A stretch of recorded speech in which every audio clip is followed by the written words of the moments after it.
اللهم إني أعوذ بك من الفقر والقلة والذلة وأعوذ بك من أن أظلم أو أظلم۔ اے اللہ، بے شک میں محتاجی، قلت اور ذلت سے تیری پناہ چاہتی ہوں، اور اس بات سے بھی تیری پناہ چاہتی ہوں کہ میں ظلم کروں یا مجھ پر ظلم کیا جائے۔ تو اللہ تعالیٰ نہ ہمیں ظالم بنائے اور ہمیں ظالم اور مظلوم دونوں کی صرف اس کیٹیگری سے نکالے، اور ہمیں اعتدال کی زندگی گزارنے کی توفیق عطا فرمائے، اور نہ ہم ظلم کرنے والے ہوں اور نہ ہم پر ظلم کیا جائے۔ جیسا کہ ہمارا طریقہ رہا ہے کہ ہم پچھلی کلاس کا ہوم ورک پہلے کرتے ہیں، سنتے ہیں آپ سے، تو آج بھی ہم جو ترجمہ یاد کرنے کو دیا ہوا ہے وہ سنتے ہیں آپ سے انشاءاللہ، اور پھر اس کے بعد ہم انشاءاللہ آج کی کلاس کی طرف آئیں گے۔ اعوذ باللہ من الشیطان الرجیم، بسم اللہ الرحمن الرحیم۔ سب سے پہلا جو ترجمہ ہے وہ سنانے کے لیے میں کہوں گی جن کے ہینڈ ریز ہیں، عظمیٰ تسکین، آپ سنائیں گی اس کا ترجمہ؟ جی، السلام علیکم ورحمۃ اللہ وبرکاتہ۔ اعوذ باللہ من الشیطان الرجیم، بسم اللہ الرحمن الرحیم۔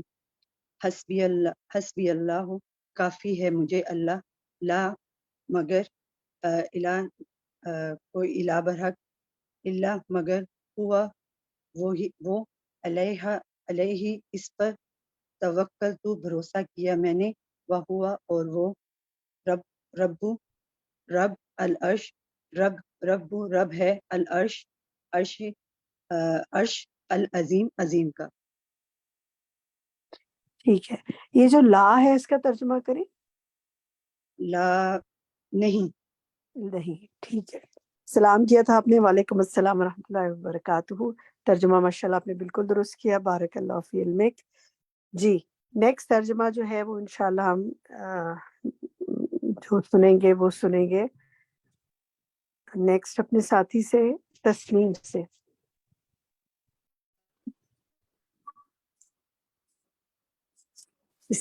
بسم اللہ الذی، اللہ کے نام سے، وہ ذات جس کے نام سے، لا یضر مع اسمہ شیء فیہ الارض ولا فی السماء، آسمان اور زمین میں کوئی یضر، کوئی وہ ذات جس کے نام کے ساتھ زمین اور آسمان اور زمین میں کچھ نقصان نہیں ہو سکتا، وَهُوَ السَّمِيعُ الْعَلِيمُ، اور وہ سننے اور جاننے والا ہے۔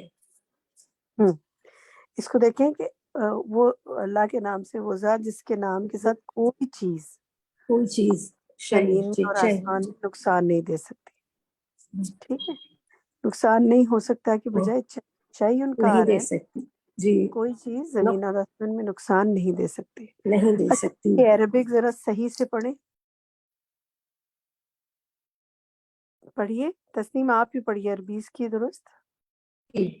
بسم اللہ الذی لا یضر مع اسمہ شیء فی الارض ولا فی السماء وہو السمیع العلیم۔ ہاں دیکھیں، اس کو دیکھیں، اب سنیے گا، لا جی یضر جی، مع اسمہ شیء، مع اسمہ شیء، مع اسمہ، ٹھیک ہے، این کو سین سے ملائیں، مع اسمہ شیء، اور ولا فی مع السماء، السمیع، اب آپ مع، سنیے بس، ولا فی السماء نہیں ہوتا، ولا فی السماء ہوگا، جو زیر ہے نا وہ عربی میں ای کی طرح پڑھا جاتا ہے، ای بی سی جیسے پڑھتے ہیں نا اس طرح، تو اسی طرح وَهُوَ السمیع العلیم، اور ولا فی السماء ای، ٹھیک ہے، ارضی، سمائی، ٹھیک ہے، باقی ٹھیک ہے ماشاءاللہ۔ چلیں جی، دکھائیے نیکسٹ، ہم سنتے ہیں قدسیہ سے۔ السلام علیکم۔ وعلیکم السلام۔ اللہ الرحمن الرحیم۔ اللہم بکا اصبحنا، اے اللہ تیرے نام سے صبح کی، ہم نے صبح کی، و بکا امسینا، اور تیرے نام سے ہم نے شام کی، و بکا نحیا، اور تیرے نام سے ہم جیتے ہیں، و بکا نموت، اور تیرے ہی نام سے ہم مرتے ہیں، تیرے ہی حکم